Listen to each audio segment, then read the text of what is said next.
Hello, everyone, and welcome to a brand new episode of Internet Friends, the episode where we hopefully get Bree her bisexual card. Yay! Finally. Yeah, finally. She's Long been stealing overdue. valor for a long time. I know, with the dyed hair and the cats and all the, random crystals and whatnot. I go to the conferences. I go to biannual conferences. Yeah, it's just the golden retriever boyfriends that are totally real. That's a low blow, guys. That's a low blow right now. Yikes. I said golden retriever. That wasn't the bad part. Yeah, that was not the bad part. That was not... Jesus Christ. I'm trying to be nondescript. Perfect. Nailing it. Yeah. Oh. This is the vibe. Yeah. Perfect. Anyway. So, if anybody hasn't noticed, we have a special guest on the show, and that would be Emily, my wife. Hey. Because the Borat jokes from a white dude are never gonna get old. Never. Never. Always funny. That's basically what the show's gonna be for the next hour. My way. But, I mean, you guys are going to be talking about the mummy, so I have to be here. It's like, you're it going to be summons talking me. too. You're not just here to watch. As a matter of This is fact, actually the cuck chair for the podcast. I'm just here as a viewer. And for other things too. But Technically, Sam's in the cuck chair. Technically, the cuck chair. The cuck sofa. that's Yes. way more comfy. You can sprawl out. You can. Have you guys seen the memes of all the different, like cuck items within the hotel? There's, like, a cuck bathtub. Yeah. I saw the cuck loft. That was funny. I like that Ooh. one. Yeah, Why like limit it was- I yourself, saw you the- know? Yeah. Get comfortable. Yeah. Yeah. Enjoy. I got some recently where it was the guy in the cuck chair, but he's actively degrading the bowl, I guess, Oh, in the yeah. situation. Just be like, come on, you call that going down on her? That's not how she likes it. She likes it like you do. I don't think that's how you're supposed to do that. I disagree. I say if you're gonna be in that situation, why not be a sideline coach? You gotta be really in there, making sure that they're doing the best job they can. Have either of you seen Young People Fucking? The movie YPF? No. This is Sure a have. It's a whole movie about sex lives. No, it's an actual movie that was released. It's an independent film about the sex lives of people in their early 20s. And one is a guy in a cuck chair, and it's his roommate that he convinced to do it. And the whole time he's like, no, do it like this. How about you just, come on, man. It's Give it's the that exact programs! TikTok. Yeah. I just like the one that I saw that was the Tumblr post of the person who's like, I sit in the cuck chair and I do the emperor thumbs up or thumbs down. Thumbs down and she kills the guy. It's like, oh, that's intense. That's a lot. Praying mantis style. I like how this has turned into the cuck episode. Yeah, oops. Yeah, what are we talking about? Well, it was going to happen eventually. Speaking of cucks, what's our homework assignment, Seth? The Mummy. This was Hey, assigned I know by- what I am.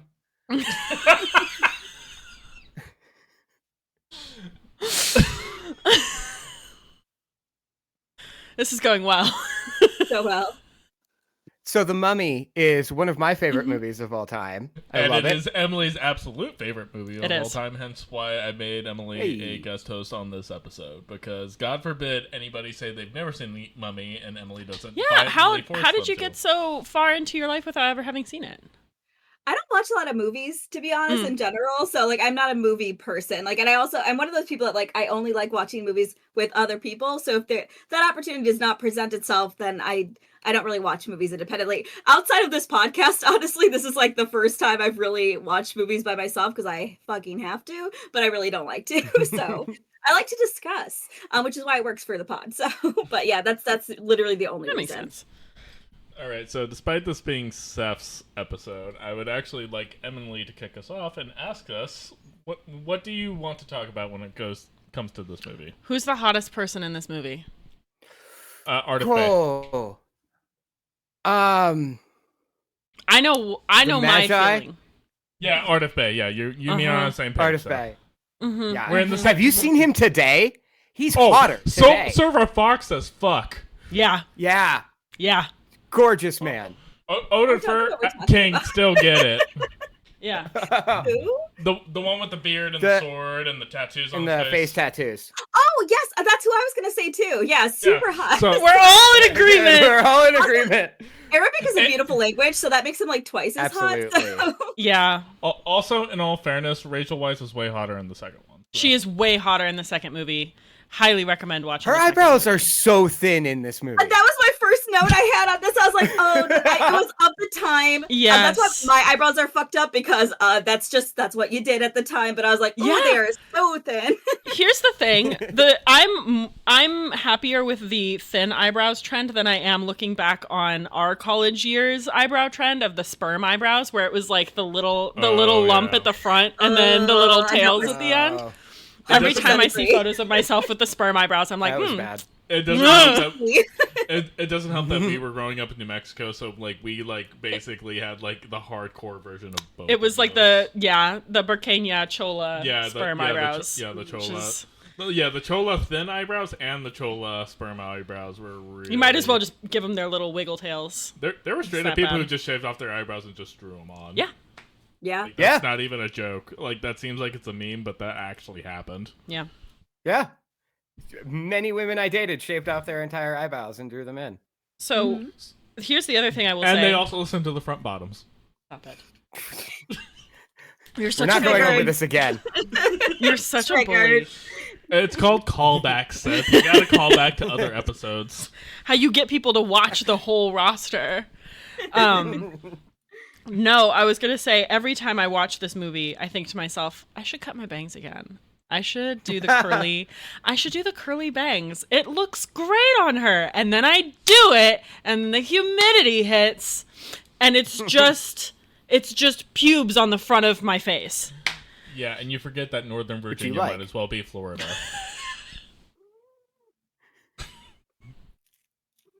Why are we bullying me? I was about to say, I've been so nice to you. Because you're the new one here. Seth, you do know because it's my wife, I have to fly out to Denver now and kick your ass, right? That's what I want. Come. That's a very cuck thing for you to want. Full circle, baby. This is not an episode for children. And none of the episodes were for children. And none of them are. We do not make the show for kids. Believe it or not, YouTube, when I upload it, specifically makes me designate, is this for children? You're like, hell no. I was just like, no, it is not. If somebody below the age of 25 watches this, I'm going to call your parents. Speaking of age of 25. I'm gonna fucking shoot you. So we've all agreed on the same person as being the hottest person in the movie. What would you pull as like the weirdest hot person? Like, for me, my mom's hot person of the movie is always Imhotep, and I was like, that's a choice. She likes bald people. I think he's attractive. He's far from the most attractive. It doesn't do it for me. It does not do it for me. Well, in like a movie with like prime Brendan Fraser, Rachel Weisz, like even all the like half the American guys, you're just like, Which we'll get to the American guys in a bit. Yeah, the blonde cowboy. Yeah. Oh, the one who would have been cast as Jaime Lannister if Game of Thrones was made 10 years earlier? Oh, yeah. Basically, yeah. With the floppy hair. Basically. Yeah. I know Emily's type. Yeah. We don't need to talk Bree, what did you think of the movie, having this be your first viewing? You know what? I feel like there's something about this era of movies. They have like a certain je ne sais quoi to them. They're like, it's just fucking fun. Like, I feel like I tune out of like, which again is why I don't watch a lot of movies now. I tune out a lot, and I know movies are made that way now. But it's just like, this is just like a fun fucking movie. Like, I feel like it throws you in right away. You just kind of understand what's going on. They do like the typical tropes of like, well, everyone knows this, but let me explain it to you again right now, which is like, honestly, I don't mind at all. And I feel like, I don't know, it's just super fun. I wanted to watch the whole thing last night, but I was just so fucking tired and very high. And I was like, I would like to be a little more focused to watch the end of this. Like, I don't think I would watch it like every year like a lot of people do, or like multiple times, only because like it is a little scary and a little like gross. And I mean that in the sense that I don't like bugs, and there's lots of bugs in this movie. There are a lot of bugs. I'll be honest with you, Brie, the scarabs, like as a kid, were probably the Yes. scariest fucking part of this movie, because I saw this in 1999 when it came out in theaters and watching Same. it, and like literally the scarab, like the scene where like the scarab's like running through the guys, like that terrified. Yeah. That burrows created into his that created my fear of bugs as a child. I Yeah. get that. Yeah. So that's, for that reason alone, I probably wouldn't. I would definitely watch this again. I just don't think I would watch it like all of the time. But yeah, super fun. Really enjoyed it. I was just going to say, if you watch the second one, that one also is a little bit scary. But I do highly recommend. It's way more campy than this one is, though. It is, but there's also double hot people in it. Oh no, so. the queer tension dials up to 11 in the second one. Yeah. It's like this one was like pretty heteronormative. The second one, you're just like, they were like, how naked can we get these two women while they fight? yeah. Yeah. Also, they were absolutely having a three-way with Ardif Bey in the third one. It was Yeah. like The tension between those three. The sequel is way more horny by a long shot. Yeah. They knew their audience at that point. Yeah. They were like, people are here for the hot people and like a little bit of Egyptian mythology and lots of gold body paint. Give the people what they want. That's a weird thing. And a half scorpion, half man that looks like it was rendered on a PlayStation 2. Yeah, pretty much. And should have stayed that way for his entire career. Yeah. But I will say, going back to, I had a thought that I had. Well, I was going to say, when I watched it recently, it was with someone who was watching it for the first time, like Brie. And it was like mind-boggling to him. He was like, the graphics are really good for 1999. Like, the effects are really good, and they are. Like, they hold up incredibly well. And I think it's because it's at a time where they were mixing practical effects with CGI. They weren't like just like completely reliant on CGI. Because like obviously the scarabs, they use CGI. Obviously with like the like mummies at the end, like their facial expressions use CGI. But everything else is practical effects. And yeah, there's some sections where like obviously like the stone blocks are basically made out of styrofoam. Sure. But even I appreciated the fact that like that was like a fully like designed out set for what they were trying to do. And like now we're at an era where basically we're so reliant on CG and everything else, whereas like this, like I kind of appreciated the setness of it. Yeah. And also I think it looks so good because it was still in that time when they actually planned out the shots and weren't just like, well, we'll go back in and have them change it 30 times. The sandstorm wall specifically, where like his face gets imprinted, that holds up amazing. Yeah. I was about to say that was the shot where when it was starting, I was like, all right, this is going to be the one that doesn't look as good. No, it holds up.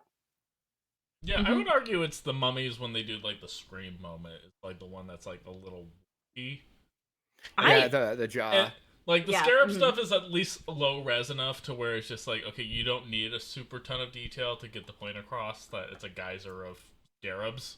Yeah. And then even Imhotep's like character models when he's like still like regenerating and like going through the processes, those still look pretty decent. I remember being terrified by like his first form. Yeah, that first like spring out of the coffin. Like I was terrified by that, and like the first form that he had where he just got his tongue and eyes back, and I was just like, that terrified me when I was a kid. Yeah.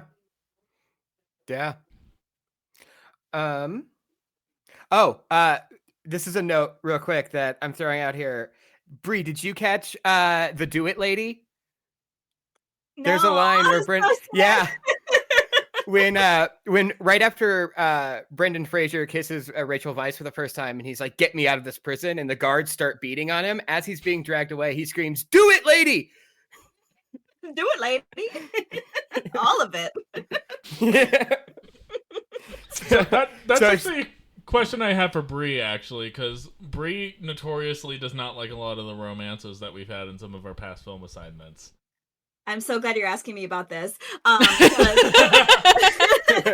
no, because I like the first thing I wrote, I was like, God, man, non-consensual kisses was just like a thing in that era. Like it was everywhere. Just, like, well, consent wasn't invented until 2005. Even at the earliest. And there was a lot of pushback at the time. Let's be fair. It's true. Yeah, there still is, unfortunately. Yeah. I will say, yes, it is kind of quick, but I feel like there's something really cute about it. Like, I feel like the fact that he's kind of nervous around her and she's just like really nerdy and just like nerding out about stuff she really likes. And he seems to like that about her. And she's like, oh, well, you're kind of a brute, but you're like a rugged guy and you're protecting us. Like, I'm like, there's something there. Like, I feel like they do build up to something and it feels warranted at the end. I was like, I get why you like each other. You've been through a lot. And you do have certain quirks that you like about each other. So I'm like, I actually think outside of like the initial non-consensual kiss, the rest was actually really sweet. I don't mind it at all.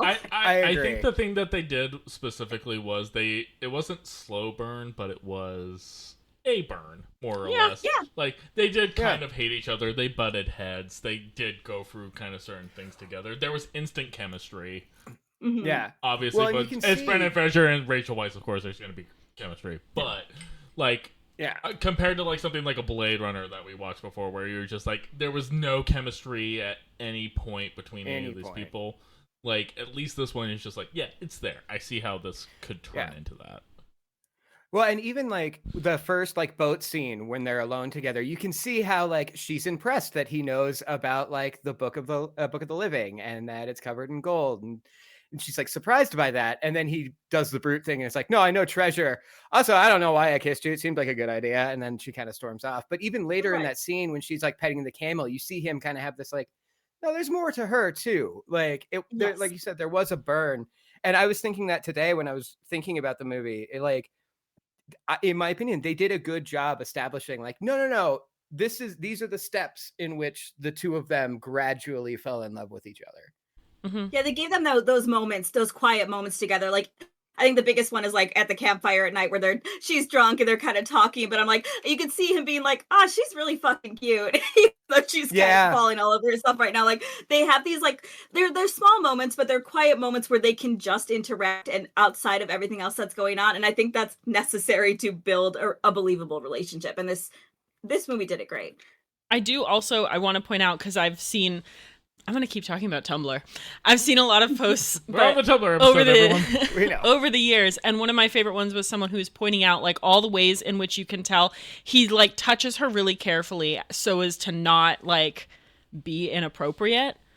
Mm-hmm. In that scene, like she's drunk and she's like falling on him and you can literally see him like positioning his hands in a way that's like, I'm not going to touch any part of her that's like not appropriate to touch while also still catching her. I noticed that because there was a moment specifically where she kind of starts to stumble back and he reaches up and his hand like almost hits her butt and immediately he snatches it back. Yep. And is like, wait, nope. And yeah, I caught that. I'm curious as to how much of that was like a director choice and how much of that was like... It was definitely Brendan. Just Brendan Fraser? Yeah. It was being like, No, and like... There was an interesting thing that like I thought of today, actually, kind of like while I was driving home from work and thinking specifically about like, one, I like the fact that the Americans in this movie are fucking idiots. Yeah. But specifically, the Americans in this movie are like representative of like the toxic masculinity of like they're looking for danger, they're looking for glory, they're looking for a fight. They're excited when the ship is on fire and they just get to stand and cover and shoot. Like, Rick O'Connell, Brendan Fraser's character, has all those elements about him, but he's the one American in the movie that's like specifically what I consider like to be an aspect of being non-toxic and masculine. It's just like, I'm ready for the fight, but I'm not asking for it. I'm not looking. Yeah. It's like it's just like he's prepared for what's going to happen, but he's not. He doesn't want to be in that situation. He's doing it because like of Evie. He's doing it because he's like kind of getting dragged back into it. Like, but he's not like gung ho, guns blazing about it. But like he's ready to be. when the moment Yeah. calls, whereas the other Americans who are the ones who get cursed throughout are the ones who basically just put themselves in harm's way because that's what they thought they had to do. Mm-hmm. Hmm. I'm with you. I did have one other question for Brie. This is like an extremely memeable movie. Was there anything that you like knew beforehand going in you were gonna see and that was like, oh, this is like something I've seen gifs of or something that I've seen like referenced? I feel like not from this movie. I think I was expecting more of it. I feel like the more memes and gifs I see are from the second movie. So because I know you mentioned the scorpion guy, and I feel like that's the one I see the most. Actually, yeah. So because I was looking for it because I was like I thought there would be more of it, and I don't really think I recognized any of it. So I'm not really a meme person though. I was just thinking about Hey Benny looks like the wrong side of the river. Mm-hmm. Mm-hmm. Yeah, wrong side of the river. That's a great scene. Yeah. That one, the throwing of the chair. The throwing of the chair is always a big laugh for me. Yeah. Well, especially because that gets used in D&D memes all the time. Yeah. Of just like improvised weapon throws chair at person. I think so. Those two, the one where the mummy like Imhotep like screams at him and he just like screams back. Yeah. I remember that one. The I am a librarian. Yeah. Like classic. I can't think of any other ones. But those are like those are the big ones to me, especially the chair scene. I feel like everybody talks about how hot the chair scene is, where he just like whaps him with the chair. So Brie, how bisexual do you feel after watching this movie? I mean, about the same, to be honest. I think it just this isn't transformative for her. She already knows. It affirms for me that my favorite kind of men are non-white men. So actually wouldn't say that when I say that. So. But yeah, I will say that like Brendan Fraser is interesting, and I don't think this is like a hot take by any means, like because I think he is like a conventionally attractive guy. However, he has like an gorgeous eyes, beautiful fucking eyes. But he has such an expressive face. That like especially when he's fighting, he scrunches up his face so much that I'm like, oh god. Like I don't know if he's aware of how much he's fucking up his face, which obviously is great for what he does, but it's just like it was hard for me to find him attractive consistently because I was like, man, this man makes faces on faces, and I just can't like always find him attractive. So yeah. That's fair. Seth, how bisexual are you after rewatching this for probably the 30th time? Well, I jerked off the entire time. So that answers your question. But all specifically when Rachel Weisz wasn't on screen. That Jonathan just gets me so hot. Hey, if you're into twinks, you're into twinks. True. Hey, you've seen the memes I send you. Yeah, about the same. I don't know. Yeah. I feel like I get about 2% more bisexual every time I watch the movie, which is why I watch it all the time.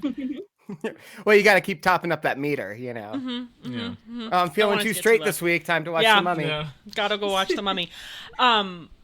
If I may, just as a question, what I saw a list, and Aaron and I have made a list in the past of like the other iconic bisexual movies that like I think the top one that I see the most is Pirates of the Caribbean. Oh yeah. Oh sure. Yeah. A Knight's Tale. Fuck yeah. Yeah. Absolutely, A Knight's Tale. Valid. And then I need to watch that again. That's a good movie. It's a really good movie.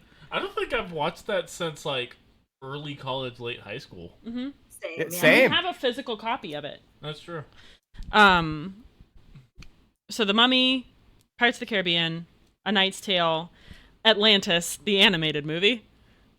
Yeah. Yeah. That captain. I'm thinking the captain from Treasure Planet. Sorry.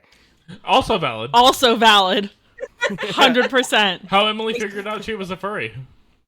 No. I'm not going to deny that. Fursuits at Spirit this year. I do know that. I do know that. I'm aware of that. You think I don't know that? You think I don't track that? And hey, you think I don't know where the closest fursuits are at all times? And hey, now that Joanne's closed down, you know the spirits are going to be using whatever they left in the storage house. Oh my god. Very I bought true. so much fake fur. So much fake fur. Look. I think the question There's a market for this. I think the question you're eventually going to ask is, are there any movies that we think are also bisexual movies that need to be on that list? Okay. That's what I was building up to. We have to fill time, Seth. True. I'm like, I can't read. 1 second. I'm gonna pull up because I have the rest of the list here somewhere. I don't know why, and it's not necessarily bisexual, but Princess Bride came to mind. Valid. Oh, yeah. I think we decided not to pick that one only because there were only like 2 hot people in it. Yeah, and only one woman, so. Yeah. I think that was the only reason that we didn't pick that one. Billy Crystal's wife. Okay. Underworld. Obviously, Underworld. Oh, okay, that's a fair choice. Van Helsing. Van Helsing. Yeah. That is the movie that turned me into a furry, by the way. That werewolf. All right, yes, I was about to say Hugh Jackman's werewolf. Let's talk about the fuckable werewolf. So hot. I put my phone down. Let's get real. Hey, Emily, same did you take the director werewolf? and writer as the Mummy, by the way. Yeah. Not in a fight. That tracks. Yeah. Oh, those vampire The brides. costumes were incredible. Oh, dude, I remember being so horny for the Vampire Brides when I was 12 years old. The Vampire Brides, but mostly I Kate saw- Beckinsale in those boots. I saw that movie with my stepfather in theaters while my sisters and mom went to whatever, like, rom-com was in theaters that week. I can't remember what it was. Yeah, I'm pretty sure I watched this with my parents and was like, werewolf. Yes? Zootopia. Are we going to gotta make go. abortions jokes now? Anyway. And that's how we get Seth. That's the end of the show. It's been a nightmare. Thanks so much. I hated every minute of this. So are we naming this episode Bi Panic or? Probably. I really can't think of any movies, to be honest with you. Yeah, I'm like it's looking hard. through like a I've standard got list, and I'm more. like, I've got more. Wait, hey, how about instead of movies, since Bree's bisexuality is what's in question right now? Oh, yeah. Buy media. Yeah. Bree. Yeah. Bisexual media. I buy media all the time. It's right over there. Seth, go home. Good night, folks. We're blacking out. Oh, my mouse isn't connected. I'm the only one with a handheld mic, and I'm not dropping it for that. Valid. I feel like all the ones I'm thinking of are super obvious. Just don't say Homestuck. Okay, I'm gonna be so honest with you guys. That is something I know almost nothing about. I think Jenny Nicholson Go made a ahead. video about Keep it, and that that way. is like Keep it that way. that Keep is it that the way. extent of what I know about it. So yeah, it sounds like it's a shitty fandom, and would probably be great with Vivzy Pop's fan base. So it's probably fine. Yeah, I So- was about to say, my entire take on that thing is just like, oh, so we gave Vivzy Pop's fandom steroids. Cool. You can't say it doesn't make sense. So No, I our couldn't. official thoughts on that. It makes sense. I'm just not happy about it. My Seth's favorite gonna bathe in bisexual Sharpie media is later. that. Yes. No. My favorite bisexual media is She-Ra, which is also my favorite lesbian media, which is also my favorite straight media. So that's just a very gay show. That's just queer media, I would Yeah. argue. Like, that's just like all encompassing because like it has representation across the board. It does, yeah. It's just a lot of the cast is bisexual. Although I will say they're not as overt about it. So there's a lot Yeah. of. In fact, that is one of the worst parts about that fan base is the bi erasure of it. Because they're like, well, they ended up with a guy though, so they're not bisexual. I was like, friends, why are we still having this conversation? Yeah, I think the problem Yeah. with that show when it comes to that is that they still did have to angle it towards children, and Yeah. Yeah. But like some of it gets lost still. Like, yeah, I'm with you. But yeah, there is still that problem in the queer community of just like you have to pass this litmus test of queerness. How queer are you? Yeah. Queer as in fuck you. How about that? Hopefully that helps. Exactly. Right. Yeah. It's just like, who do I fuck? Fuck you. Yeah, literally. I did have just a quick aside. I had some camel facts for you all if you're interested. Fire away. So first of all, I was very interested because I was like, okay, they're chasing people on camelback with horses. Is this a likely scenario? So in case you're curious, I did look it up. Camel's top speed is 40 miles per hour. A horse generally is 44 miles per hour. So that's a little more likely than I thought it might be. I really did not think camels were that fast, but that's very impressive. Also, just in case you want to impress a date ever, I think there are more types of camels in this, but the typical two are Bactrian and Dromedary, and the way you can tell the difference is the number of humps. Dromedary, it's a D, so it has one hump, and Bactrian has two humps. So if you ever see them at the zoo, you can impress somebody and be like, hey, did you know that's a dromedary camel? I believe everybody, all the camels in this were dromedaries, so. I know that's how I pick up women at the zoo. But to that, I had this pointed out to me a little while ago. I can't remember what I was listening to, but they pointed out that like animals being on screen is the funniest thing to them because they have no fucking clue what's going on. So like ever since then, anytime I see a dog, a horse, a camel, anything in a movie, I'm like, they don't know what they're doing. They don't know what they're on set for. They don't know. And it just becomes really funny. Yeah, it becomes really funny just to watch these horses that are like falling over during like the fight scenes and stuff. And they're like, they don't know. Yeah, they're just having a time. Yeah. It's a little bit easier with like the camel and the horses because like it's just like, oh, I fell over because they made me fall over, or like I'm being ridden really fast across the desert.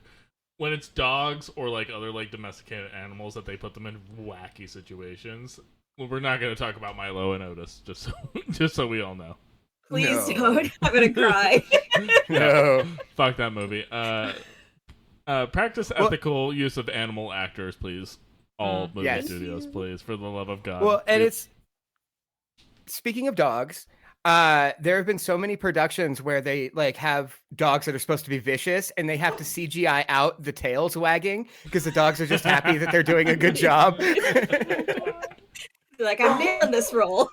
Fox is weighing in. Fox, comment. Fox, tell them about it. Are you vicious? Oh wow, silence. That tracks. He says I'm just a baby, actually. So excuse you. Meanwhile, Bo is somewhere in the other room plotting his revenge. I saw it was Bo's birthday. That was good. Happy birthday, Bo! I forgot until midnight, which is when I made that post, and I have to go get him a new ball tomorrow to make up for it. A birthday ball. Well, we're reporting this incident to HR, and you will be reprimanded accordingly. Absolutely. This is what his ball currently looks like. Oh. Like, well, that's not that. Oh, it's bad. Yeah, it's really bad. There's another one somewhere that's not quite that bad, but it's close. Oh, no. We have a million. People keep, because all of our neighbors know that Fox lives here, so when they find tennis balls, they just leave them next to our door.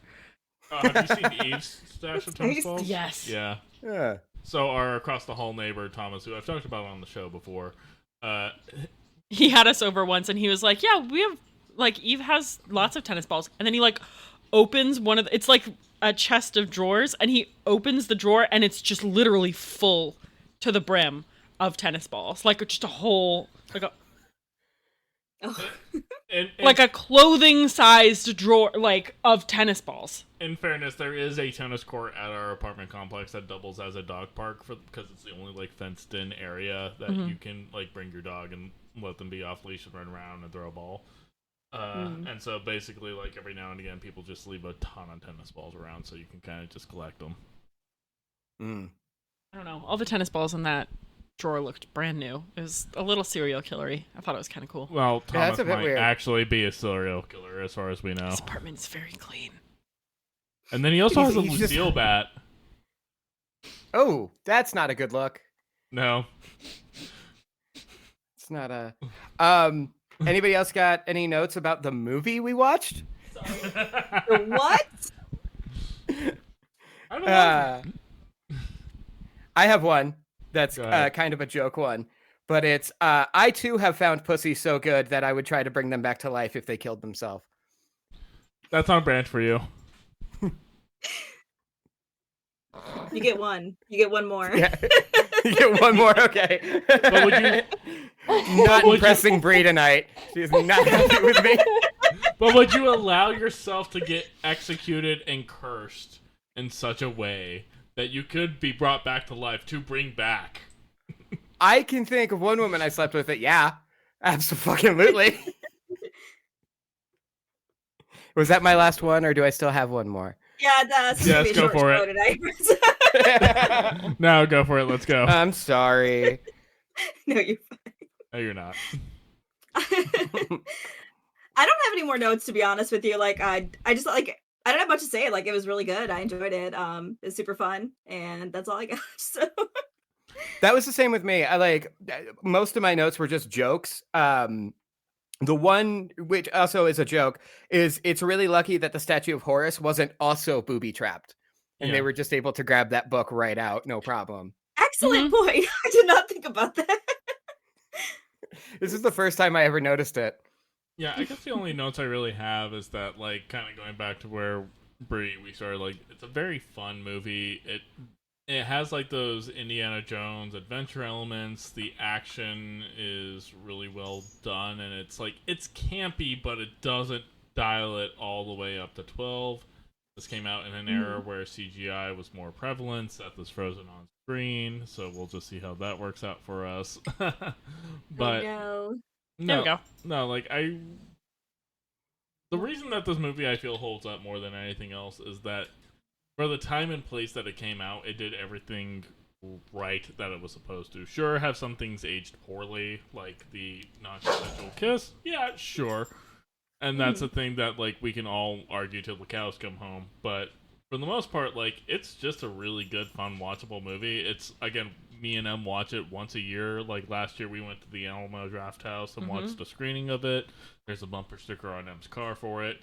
Hell, like, it was not, like, we were maybe dating for, like, 2-3 months when we built a fort. Yeah, we built a fort in your dorm room, and we watched it on that tiny little HD TV.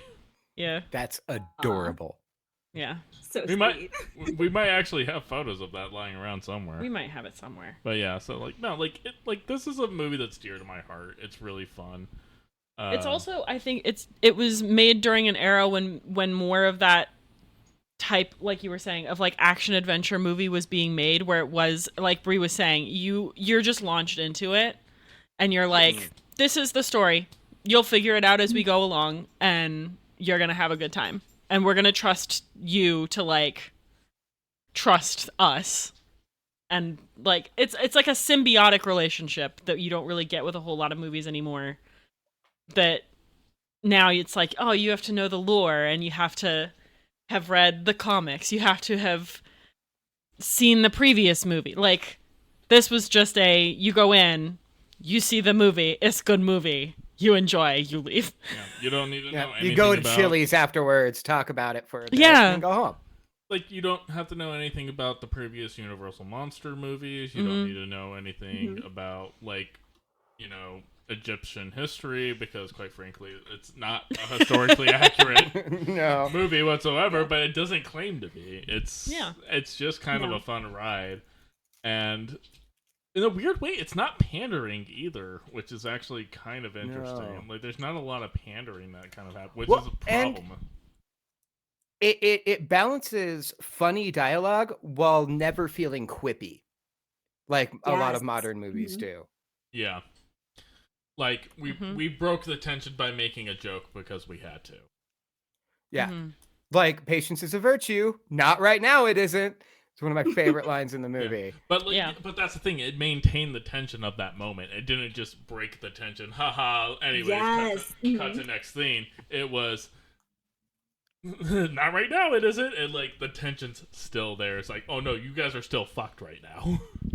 Yeah. That's such an important distinction, I feel like, because it's just like, I think that's lost now, unfortunately. I think that's what keeps also like the really movie's like a little over 2 hours, which I was a little nervous about when I started, but like the pacing is fucking great. And it's because those moments are allowed to happen. And even when like the jokes are like maybe they didn't age great or like they're not super funny, they happen quick enough and don't like cut the tension of the scene or cut like any part of the scene. Like they just keep rolling and it still makes sense. And to the point of like they just drop you into the movie because the way movies are made now, where they repeat information fucking constantly because they think that you're on your phone.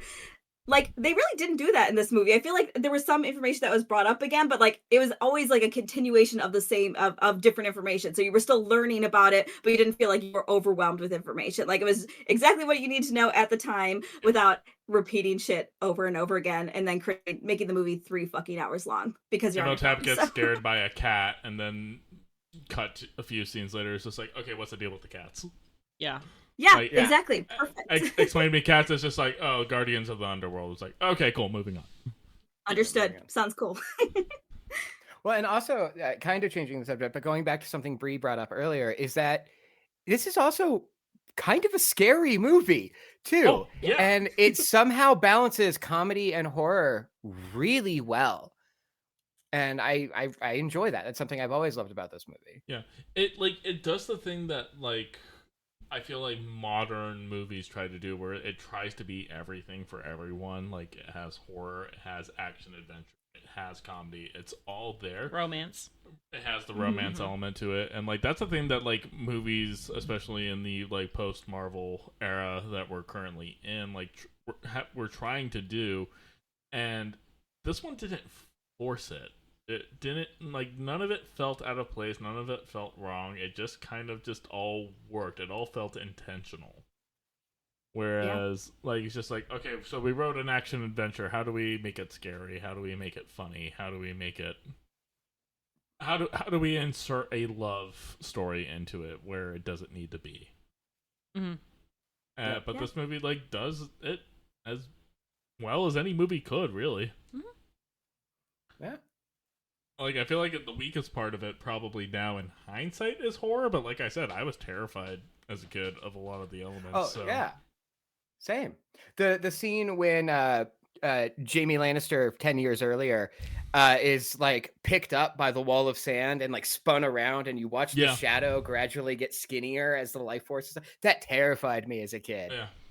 Oh yeah, like I said, I was also afraid of skeletons as a child. So that a lot of this movie really freaked me out. Mine was the eyeball thing, like having the cowboy. Yeah, having him like get his eyeball sucked out. I was like, no, I can't stand seeing that. Like like him sitting in the chair and like showing the like empty sockets. I was like, I'm gonna throw up. Oh, when Noxide Boon's resurrected as a screamer. Yeah, that very scary. I knew someone was gonna say that too. But again, as a 6-year-old, terrifying. Yeah, oh yeah, as a kid, horrifying. As a 32-year-old, how's it going? Confusing. As a 32-year-old who's been on AO3, what's up? How's it going? I like how you went with AO3 and not all the other stuff that's on your internet history. Keeping it classy. Yeah, a little throwbacky, It's not Pink Lab. Pink Lab was sophisticated, all right? It wasn't your average site. Pink Lab was an algorithm before an algorithm. Mm-hmm. No, Pink Lab, all right, because we've talked about it a few times, and I need the audience to know. Pink Lab was just a constantly rotating wall of thumbnails. Envision the architect from The Matrix. It was that room on your computer screen of just solid pornography of all genres, just scrolling past, and you would just be like, "Oh, that one looks good." Click, and then it would open up in another window. It was an adventure. You never knew what you were going to see. I'm not gonna lie, that sounds really fucking cool. It was awesome. I can see the appeal for sure. Is there a way you can dial in preferences of like the kind of porn you want to exclude? No, and that's what makes it fun. Get to explore. Yeah. Learn about yourself. As long as I'm not ending up on an FBI watch list, that's all I care about. Am I dirtier than usual this week? I feel like I might be dirtier than usual this week. That's what the mummy did to me. Understood. The bisexual, it's just cranked up. I understand. Cranks Yeah, it it's up. just bumped. Yeah. You look Yeah, at that Rachel Ahmed Weisz's Best. eyebrows That's and not you who just he went is. like, it's just like, we're just going to turn the horny up. Yeah. I had a quick question, and I don't know if any of you could necessarily answer this because I watched this on YouTube, and something that I found kind of interesting was that none of the and again maybe this is just the version I had, all of the dialogue that was in a different language was not translated. Is that just the case in this movie, or is that just the version I had? No, No. on my Blu-ray there were stylized captions for all of the other languages. Interesting. Because I just had Arabic. Papyrus style font for the like Yeah, no, Yeah. actually, Arabic and stuff. actually back Well, in and the that's- day, that- I remember the DVD version that I had back in the day. Like, it had, like, this, like, captions for when they were speaking different languages, even if you didn't have subtitles on. So you like missed out on the subtle joke as to why the mummy worked with Benny then, because that whole scene is in another language. I was just thinking that. Oh, wow. Yeah, that's actually that's a very important scene, too. Yeah. Yeah, because he's like filing through all the different religions just to see which one will stick. And he gets to Hebrew, he gets to Jewish, and the mummy stops and goes, "You're speaking the language of the slaves. I might be able to use you." And that's why he allows him to work, because he did that prayer. The mummy's like, "Oh, you can speak to the commoners for me." Interesting. Okay. But, I don't know why. I was about to say, in Emily's most recent walkthrough, like, somebody brought that up. Yeah. And, like, that was actually, like, really interesting. The person I was watching with, perspective. like, turned to me and was like, "Is that vaguely anti-Semitic?" I was like, "I'm a Jew. It's fine." Yeah. No, I'm giving but it a you pass. also missed out. You missed out on the hardest line that I thought was in this movie. Is right before Nuxinamun kills herself. She looks at the pharaoh, or she looks at the pharaoh's guards, and says, "I wrote it down. My body is no longer his temple." And then she stabs herself in the stomach. Yeah, that's a very significant one too. Good. Yeah, that's a very good Interesting. one. Yeah, I don't know if it was just a YouTube version or because I do always watch with subtitles that somehow something got lost along the way. But yeah, none of it was translated, which I will say, thankfully, I do understand a little Arabic. So I was like, okay, I know what yella means. It's probably fine. So just like, I got the gist of what they were saying. So I understand more than that. I work in a very heavily Arabic population area. So I do understand a little bit of it. But yeah, anything else, it was not translated. So. I wonder why that is on that version. I was about to say, very weird. Because you said you had subtitles on, right? Yeah. Weird. Yes. Yeah, and it just said it literally just said speaking in Arabic, speaking in blah blah blah. Like, and there wasn't any text anywhere else. So okay, so I think back in the day the embedded captions had the translations, and the embedded captions, I think the YouTube version that she watched had automated captions. So therefore, instead of translating the Arabic, it just says, like, this is Arabic. It just recognizes it as Arabic. That's shitty. Yeah, that's I don't like that. So yeah, like, if you had watched, like, an actual, like, DVD, Blu-ray version, they would have had the translations in the subtitles. Interesting. Man, Well, that's good to know. I hate that. I objectively hate that. Yeah. Yeah, like Seth was saying, there is definitely a lot that's lost in it, but not. It's not like you didn't get like the gist of the whole movie. Just like some. That's how I was saying. Like, those are some really reflection in the scene. Like I could understand. Yeah. Anyways, so Bree, final thoughts on the money. Kind of what I said earlier. I was like, as boomery as it sounds, I'm like, they just don't fucking make movies like this anymore. Like, this is just like start to finish a really fucking good movie. At no point did it feel like 2 hours long. Like, I never was like, oh shit, is this almost done? Like, it's paced well. The actors are great. Camels are so fucking cute. And I just think like it's just great. I'm sad that I didn't watch it earlier, but yeah, well worth it. I'll have to watch the other one. Better late than never. Yeah. Watch the second one. Don't watch the third one. Sorry. Do not watch the third one. I've never seen it. Yeah, they go to China. There's the third. I never Sorry. heard of this movie. This movie exists? I forgot. There is no such thing as the third Mummy movie. Oh, Just like okay. there is no so we're such thing protecting as his a feelings remake. right now. Okay. There is no such thing as a remake of the Mummy movie that stars Tom Cruise. Do you remember? Do you remember when the trailer for that first hit online and like it was missing like all of the score? Yeah, and so like there's a scene. Yeah, it's like the plane is like tumbling down, but all of the music was missing from the trailer, so it's just Tom Cruise going, "Oh, Remember how that was supposed to be their kickoff to their MCU, like the Universal Monster, Universal whatever. Monster Dark Universe that never took off, and like they had Javier Bardem on it. They had Johnny Depp, like I think Angelina Jolie. Like they had like at the time really big names in it, and it's just like that. You fucked it up with that first one. I didn't even see it. I still won't. Which might be a sequel to this one because the Book of the Living shows up in one scene. Okay, I believe you. Yep. Sure, that's a fact that I will not fact check. Yeah.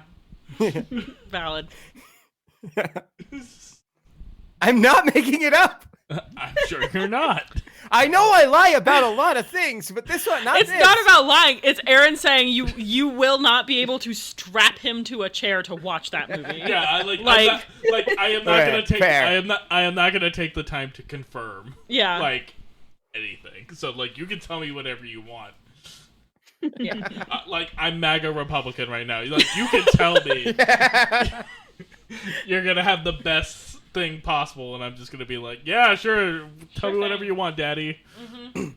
If I remember right, because I didn't see it, but like somebody I knew did see it, and they told me like it's so fucking stupid, and they told me like everything about it. Evidently, at the end, Tom Cruise and the mummy kiss, and he absorbs all of her mummy powers, and then she dies, and he can do the like split pupil thing that she does in the trailer, and that's how it ends. I'm so glad this movie never got made. Me too. Thank goodness. Me what a too. great timeline we're in. All right, so final thoughts. But honestly, no. Maybe it would have been better if the movie had been made. Jesus. Tell you what, let's remake the movie, but instead we get Alan Richardson instead of Tom Cruise. Oh my god. That's a Reacher joke for anybody who wasn't paying attention. What was that? What was that football show he was on? Blue Mountain State. Blue Mountain State. I saw a bunch of clips of that today on TikTok, and it was like top 10 clips from his character, and then the caption was, "Can you believe this is Jack Reacher?" Yeah. God. Which sadly, he's a better Jack Reacher than even Tom Cruise was. Ah. I don't know. I haven't watched it. The first season's good. I haven't watched any of the other seasons. Same. So yeah, Seth, final thoughts on The Mummy. It's fucking great. I love it. I love them. I love Rachel Weisz and or Evie and Rick. I had my final thoughts written down, and I fucking love this movie. Yeah, I love it. I love it. It's great. I really enjoy. This is the first time because I don't watch it every year, but I do watch it often. This is the first time in a long time that I just sat down to watch it, and I didn't put it on while I was doing other stuff and then peek in for the scenes I liked. So there was stuff in here where I was like, oh, I forgot that gag, or I forgot that. So I really enjoyed this viewing experience of it. Emily, what's your thoughts on The Mummy? It's just as good as it was the last time I watched it, which was recently. Never gets old. No. I will say I haven't watched the second one in a long, long time, so we probably should. Neither have I. I remember my favorite scene from the second one. I do too. Which is the Scorpion King. Like Brendan Fraser stabs the Scorpion King. It's a wide shot, long pause, and then Imhotep runs in and goes, "No!" That is the only meme that I'm aware of. That's the only meme that I've seen consistently. I was thinking of the it's like 4 seconds of just dead air. I was thinking of the scene like late in the first act where they like invade their home and like Guy throws snake, or she throws snake at him. Yeah. He throws snake back at them. Guy throws knife. Throws knife back. They're like, stop throwing things at him. Knife. Oh yeah, he catches that knife like back here. Horniest I've ever been for Brendan Fraser. Objectively. Yeah. No. This, like, again, even before I met Emily, like, I was watching this movie pretty consistently. Like, not necessarily on a yearly basis, but I remember watching this. I remember watching, like, the DVD commentaries and behind the scenes, like, you used to get packaged in on all your physical media, all that type stuff. I remember, it's just a fun time. Both the first two movies are great. Definitely. If you have some time, watch the second one. It's way more horny and way more bisexual than the first one is. Lower your expectations a little bit, though. It's not as good. It's not as good. They do turn up the camp to 11. The camp goes up pretty high on the second one. Let's be fair. There is a moment. There is definitely at least one moment where you're like, maybe you guys like each other a little too much. Maybe take it down a notch. Good. It's one of those things they got married and then basically only got hornier for each other after they got married. Which is what everybody wants, really, when you think about it. Yeah. Goals. Valid. But yeah, so those are our thoughts on The Mummy. It's a great movie. I think everybody should at least see it once in their lifetime. And just kind of appreciate it for what it is. And go into it with, open mind, no expectations. I think it's the best way to go into any movie, but especially this one. So anyways, that's our show today. Next homework assignment is assigned by me. We actually have a couple of extra weeks for viewing experience because we're shooting this about a week early. And so what I want to do both of you have lives and are like going out of town and shit, leaving me here on my computer in this little square in that the box. exist. Living in a state I'm still literally 3 here. time zone away from me. I've been wanting to do this for a really long time, and I know I'm gonna have a lot of hard feelings about it. I want to watch the Star Wars sequel trilogy. Go. Okay. I have opinions about Last Jedi. I've never seen Rise of Skywalker. You and me are probably going to fight about Last Jedi, but I think we're going to agree about Rise of Skywalker. I don't think I saw that last. Is that the last one? I don't even know. I know I saw the two. Yeah. Rise of Skywalker is the last one. So Force Awakens. I did not see that. A million starships. Yeah, that's that one. Yeah, no, I'm gonna have a lot of opinions about that, but I haven't rewatched them in a long time, and I saw Rise of Skywalker in theaters. I still refuse to watch it, so I'm gonna force myself to watch it. My only experience with Rise of Skywalker was the Lego Skywalker saga. I played that's probably the better version of it. Anyways, so yeah, that's our next homework assignment, and that's what we're gonna do, and we'll see what we all think. My name is TCK Media Productions on most platforms. You have that Seth23, who you can find on the Tiki of Takis. And this week, I'm not sorry. All right. About fucking time. Own it. And then you have the Raccoonaloon herself. Game Birds is coming back soon, eventually, hopefully. I miss it. We want to hear more about all the indie games. We love them so much. So soon. That's our show, and we will see you guys next time.